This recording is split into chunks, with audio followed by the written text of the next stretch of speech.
వృషభ రాశి వారికి ఆదాయము 2, వ్యయము 8, రాజ్యపుజ్యము 3, అవమానము 7.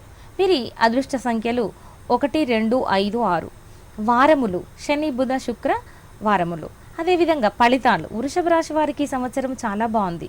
వీరికి ఈ సంవత్సరంలో గురువు 5, 6 స్థానాలలో, శని 8 స్థానంలో, రాహు 4, 3 స్థానములలో, కేతువు 10, 9 స్థానములలో ఉండడం వల్ల యోగవంతమైన జీవితము, నూతన వ్యక్తుల పరిచయము, ఆర్థిక వృద్ధి, గృహమునందు శుభకార్యములు, ఉద్యోగస్తులకు వ్యాపారస్తులకు మంచి సమయము.